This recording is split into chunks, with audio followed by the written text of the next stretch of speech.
IELTS reading test প্রেমিকার প্রেমপত্র না যে দেখলেই মনে হয় কবে আইবো আমার পালারে। আইএলটিএস রিডিং টেস্ট দেখলে মনে হয় কবে যাইবো আমার জালারে। এ যাবৎকালে যত স্টুডেন্ট আইএলটিএস পরীক্ষায় ধরা খেয়েছে অধিকাংশ কিন্তু ধরা খেয়েছে আইএলটিএস রিডিংয়ে। কেন? কারণ প্রত্যেকটা কোশ্চেন টাইপের জন্য তারা কিন্তু সেম স্ট্র্যাটেজি অ্যাপ্লাই করে। তো অনেকগুলো কোশ্চেন টাইপ আছে, এর মধ্যে আমার গত ভিডিওতে অনেক স্টুডেন্ট কিন্তু কমেন্ট করেছে স্যার লিস্ট অফ হেডিং নিয়ে ভিডিও চাই, কারণ এটা দেখলেই আমার মাথা ঘুরায়। আপনাদের যেন মাথা না ঘুরায় এই জন্য আমি আপনাদের সাথে আজকে শেয়ার করব গুপ্ত এমন কিছু টিপস যারা নেক্সট মান্থে বা তার পরের মাসে পরীক্ষা দিবেন, যাদের ল্যাঙ্গুয়েজ অ্যাবিলিটি আছে, যাদের স্কিল ভালো, তাদের জন্য এই ভিডিওটি সুপার ডুপার ইফেক্টিভ হতে যাচ্ছে। আসেন এবার বুঝে লই লিস্ট অফ হেডিংটা কি, এটা খায় না মাথায় দেয়। লিস্ট অফ হেডিং হচ্ছে রিডিং প্যাসেজ 1, 2 এবং 3-তে অনেকগুলো প্যারাগ্রাফ থাকবে। দেখেন paragraph A, paragraph B, paragraph C, D, এভাবে একদম জি পর্যন্ত আছে। এবার একটু কোশ্চেনের দিকে খেয়াল করি। কোশ্চেনে বলা আছে 27 নম্বর মানে 27 নম্বরে প্যারাগ্রাফ এ, 28-এ প্যারাগ্রাফ বি। তার মানে আপনি যদি 27-এর অ্যান্সারটা কারেক্ট করতে চান সেক্ষেত্রে আপনাকে কি করতে হবে? প্যারাগ্রাফ এটা পড়তে হবে। এটা ওরা ডিরেকশন দিয়ে দিছে, কিন্তু আপনি প্যারাগ্রাফ এটা একদম সুন্দর করে স্কিম করে পড়বেন, একটু দ্রুত পড়ার চেষ্টা করবেন, যাতে মানে টার্গেট রাখবেন যে 1 মিনিটের বেশি যেন সময় না লাগে, আপনি একটু কুইক রিড করার চেষ্টা করবেন। এবার আপনি প্যারাগ্রাফ এটা সুন্দর করে পড়লেন, পরে এর মধ্যে যে একটা ইনভিজিবল হেডলাইন আছে, জেনারেল আইডিয়া মানে হেডিংটা লুকায় আছে, সেটা কোথায় ম্যাচ করবেন? এই যে এখানে অনেকগুলো লিস্ট দেওয়া আছে, দেখেন অনেকগুলো লিস্ট। আপনি পড়ে মনে হলো আপনার কাছে সুইটেবল হেডিংটা 3 মনে হচ্ছে, এই যে এইটা লুকিং অ্যাহেড, এটা যদি মনে হয়, আপনি যদি কনফিডেন্ট হন, তাহলে আপনি 27 নাম্বার এই প্রশ্নের জন্য অ্যান্সার লিখবেন 3। তাহলে কি দাঁড়ালো ভাই? প্রত্যেকটা প্যারার জন্য একটা হেডিং ম্যাচ করতে হবে, ঠিক ঘটক পাখি ভাইয়ের মতো। কি মনে হচ্ছে গটকালি করবেন? এত সহজ। যদি একবার ক্যাচাল লাগিয়ে যায়, লিস্ট অফ হেডিংয়েও কিন্তু ক্যাচাল লাগে। এই ক্যাচালগুলো কোথায় লাগে এগুলোর জট কিন্তু আমরা খুলবো। তার আগে দেখি ক্যাচাল কোথায় কোথায় লাগে। প্রথমত যে ক্যাচালটা লাগে সেটি হচ্ছে প্রচুর ইনফরমেশন কি করতে হয়?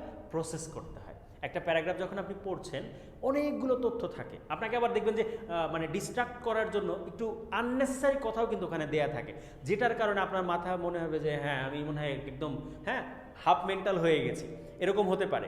ঠিক আছে, দ্বিতীয় যে ক্যাচালটা লাগে পুরো প্যারাগ্রাফটা না বোঝা। আপনি প্যারাগ্রাফটা পড়লেন কিন্তু শুরু থেকে শেষ পর্যন্ত পড়ার পরে মনে হলো আমি কিচ্ছুই বুঝি নাই। ঠিক আছে, এই একটা ঘটনা ঘটে।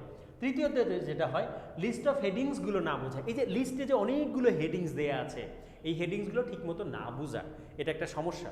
পরে যেটা হয় সব প্রশ্নের জন্য আমি রিডিং প্যাসেজ 1 হোক, 2 হোক এবং 3-তে আমি একই স্ট্র্যাটেজি ফলো করে লিস্ট অফ হেডিং সলভ করতে চাই। অলরাইট, তাহলে তো ক্যাচাল লাগিয়ে গেছে এবং ক্যাচাল কেন লাগছে সেগুলো কিন্তু আমরা বুঝতে পারছি। এবার ক্যাচালগুলো ছুটাইতে হবে। কীভাবে ছুটাবেন আসেন দেখি। লিস্ট অফ হেডিংয়ের কারণে যাদের 9 আটকে গেছে আজকের ভিডিওতে একদম সবগুলো কারেক্ট করতে পারবেন। তাহলে চলেন দেখি। চকচক করলেই কিন্তু শোনা হয় না। তার মানে প্রথম যেটা সহজে পেয়ে গেলে উত্তর হিসেবে নিতে যাইয়েন না। মানে আপনি ওখানে যেটা লেখা আছে, প্রশ্নও যেটা লেখা আছে, আপনি বলেন হিররে পায়ে গেছি এইবার আমার হয়ে যাবে। হ্যাঁ, ব্যাপারটা কিন্তু মোটেও এরকম না। তখন একটু সন্দেহ করবেন, ঘাপলা আছে। কি আছে বলেন তো? ঘাপলা আছে। ধরেন আপনি কোনো কিছু চাওয়ার আগেই যদি পেয়ে যান, তাই না, ওর মর্ম বুঝবেন না। রিডিং প্যাসেজ স্পেশালি আপনি যখনই দেখবেন হুবহু মিলে গেছে, আপনি ওয়ার্ড মানে সেন্টেন্স মিলে গেছে, ওয়ার্ড মিলে গেছে যায়েন না, আপনি মিনিং ম্যাচ করবেন। ওয়ার্ড ম্যাচ করার দরকার নেই, মিনিং ম্যাচ করতে হবে। এখানে দেখেন প্যারাগ্রাফ বিতে ফ্রান্স আছে, হল্যান্ড আছে, চায়না আছে। আবার লিস্ট অফ হেডিংয়ে আপনি কি করলেন? এখানেও দেখলেন ওয়াও, বিতে কি আছে? হল্যান্ড আছে, ফ্রান্স আছে, চায়না আছে। Yes I got it. এইভাবে বলে আপনি অ্যান্সারটা কি দিলেন? বি এর অ্যান্সারটা দিলেন হচ্ছে আপনি কি ভি, মানে 5 উত্তর দিলেন। উত্তরটা কি হবে? একদম 0 হবে। এই জন্য বলেছি চকচক করলেই কি হয় না, শোনা হয় না। হুবহু মিলে গেলে সন্দেহ করবেন। কি করবেন? সন্দেহ করবেন। আসলে এই বি প্যারার অ্যান্সারটা হচ্ছে এইটা। খেয়াল করে দেখুন কেন এখানে বলছে conditions required for the industrialisation. এখানে কন্ডিশনসগুলো কি কি? এখানে দেখেন, এখান থেকে বলা আছে দেয়ার আর 20 ডিফারেন্ট ফ্যাক্টরস। কয়টা? 20টা ফ্যাক্টরস আছে। ঠিক আছে, এই ফ্যাক্টরগুলো কি কি? এখানে দেখেন চিপ লেবার আছে, ইজি ট্রান্সপোর্ট আছে, মার্কেট ড্রিভেন ইকোনমি আছে, পলিটিক্যাল সিস্টেম আছে। তার মানে এখানে অনেকগুলো ফ্যাক্টরস নিয়ে কিন্তু তারা কথা বলছে। সো বি প্যারার জন্য অ্যান্সারটা হচ্ছে 8। তার মানে এইটা হচ্ছে অ্যান্সার। আপনি যদি হুবহু পান ওটাকে সন্দেহ করবেন, আর একটু ভালো করে মনোযোগ দিয়ে এটা পড়বেন। এরপর সবচেয়ে গুরুত্বপূর্ণ যে বিষয়টি আপনি মাথায় রাখবেন লিস্ট অফ হেডিংয়ের ক্ষেত্রে, একদমই ভুলে যাওয়া চলবে না, লাগলে আপনি লিখে নেন, এটা আপনি আপনার খাতায় নোট করে রাখেন। কি নোট করবেন? সিঙ্গুলার এবং প্লুরালগুলো সূক্ষ্মভাবে খেয়াল করতে হবে। কে বলছে? বলবেন যে রাজন স্যার বলছে, এই ভাইয়া বলছে যে সূক্ষ্মভাবে সিঙ্গুলার প্লুরালগুলো খেয়াল রাখতে হবে। আসলে একটা এক্সাম্পল দেখি, তাহলে পুরো বিষয়টা ক্লিয়ার হয়ে যাবে। এখানে দেখেন এই প্যারাগ্রাফ বি এর অ্যান্সারটা হচ্ছে 6। তার মানে এখানে আমি সহজে বোঝানোর জন্য আগেই মার্ক করে রেখেছি।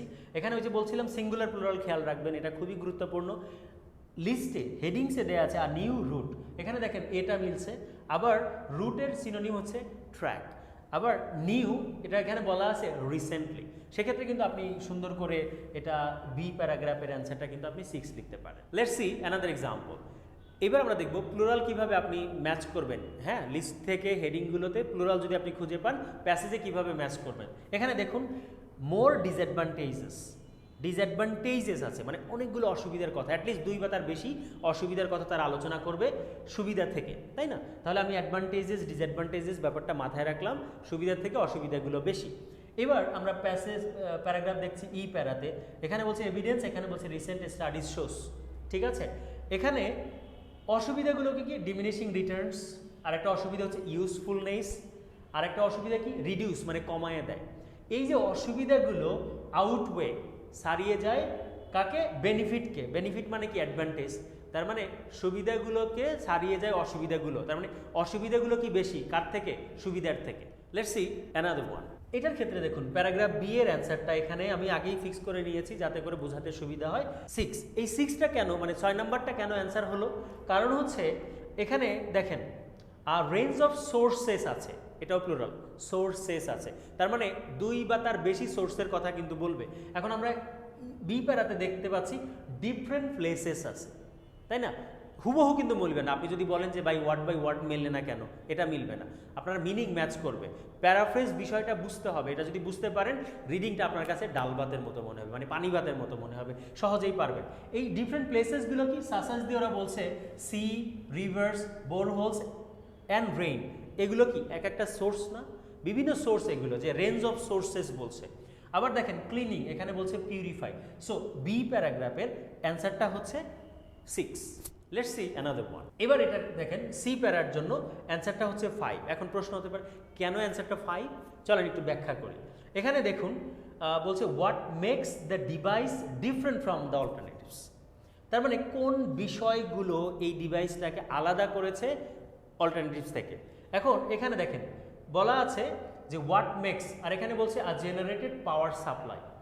ঠিক আছে, বাট ডিফারেন্ট ডিভাইস যেগুলো এখানে, ঠিক আছে। অল্টারনেটিভস কি? এই শব্দটা খেয়াল রাখেন, এই যে আনলাইক, আনলাইক মানে কি? মতো না। তার মানে আনলাইক, এটাই কিন্তু আপনাকে পার্থক্যটা ধরায় দিবে যে আনলাইক মানে হচ্ছে মতো না। মতো না মানে কি? এইগুলোর মতো না, আলাদা একটা টাইপ। তা আলাদা একটা টাইপ হলে কি? এটা একটা অল্টারনেটিভ। এখন কি সেটা? ডিসিলেন্টার টেকনিক্স, তাই না? এইটাকে কেন কিভাবে আলাদা করতেছে? কারণ হচ্ছে it doesn't require generated power supply. তার মানে কি দরকার নাই? এটার পাওয়ার সাপ্লাই দরকার নাই, মানে বিদ্যুতে চলবে না। তাহলে কি লাগবে? Just for Sunlight. কি লাগবে? সানলাইট লাগবে। তার মানে এবার এটা এমন একটা ডিভাইস যার কি লাগবে না? পাওয়ার সাপ্লাই লাগবে না, শুধু সানলাইটে এটা কি করবে? চলবে। তার মানে এই বিষয়টা যে হট কি তাকে আলাদা করছে, কি আলাদা করছে? আমরা এই যে পাওয়ার সাপ্লাই লাগবে না, কি লাগবে? সানলাইট লাগবে, এই বিষয়টা কিন্তু এটাকে আলাদা করে দিচ্ছে। ঠিক এভাবেই সিঙ্গুলার এবং প্লুরাল আপনার লিস্ট অফ হেডিং কারেক্ট করার ক্ষেত্রে বিশাল একটা বড় ভূমিকা পালন করবে। আপনি যখন লিস্ট অফ হেডিং সলভ করবেন এই বিষয়গুলো মাথায় রাখবেন, এবং লিস্ট মানে সিঙ্গুলার প্লুরালের কথা একদমই ভুল করা যাবে না। আপনি আগেই লাগলে কি করবেন? আগেই আন্ডারলাইন করে নেবেন কোনটা লিস্টের মধ্যে হেডিংটা, কোনটা সিঙ্গুলার কোনটা প্লুরাল। পরবর্তী টিপ যেটা আমি আপনার সাথে শেয়ার করব সেটি হচ্ছে আপনি প্রথম লাইনেই কি করবেন? অ্যান্সার পেয়ে যেতে পারেন। কিভাবে?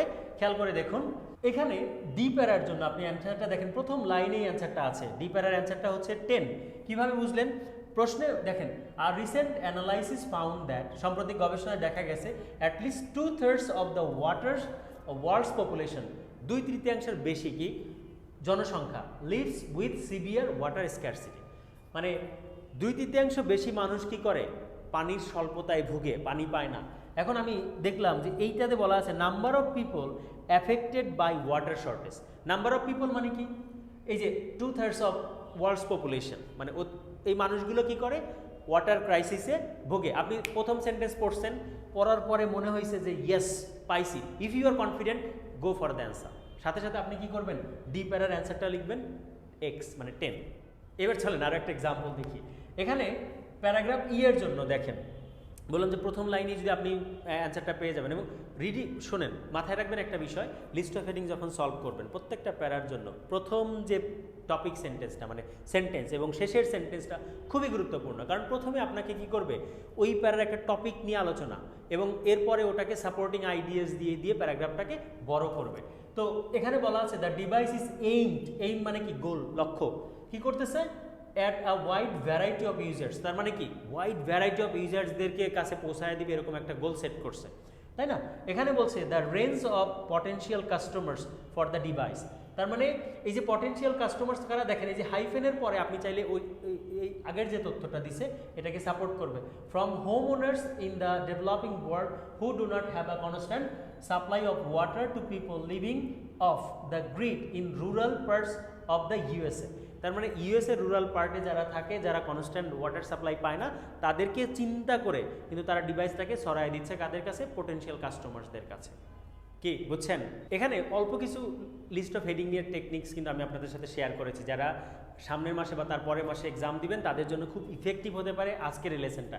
কিন্তু যারা একদম বিগিনার তাদের জন্য পূর্ণাঙ্গ একটা লিস্ট অফ হেডিংয়ের টিপস অ্যান্ড ট্রিক্স নিয়ে আরও একটা ভিডিও আছে, ওই ভিডিওটা আপনারা পেয়ে যাবেন। যদি পেতে চান তাহলে কি করতে হবে বলেন তো? অবশ্যই আমাদের ইউটিউব চ্যানেলটাকে সাবস্ক্রাইব করতে হবে এবং ফেসবুক পেজটাকে ফলো দিতে একদমই ভুল করা যাবে না, যাতে করে সবার আগে আমাদের ভিডিও চলে যায় আপনার কাছে। দেখা হচ্ছে, ততদিন পর্যন্ত ভালো থাকেন, সুস্থ থাকেন, সালামু আলাইকুম।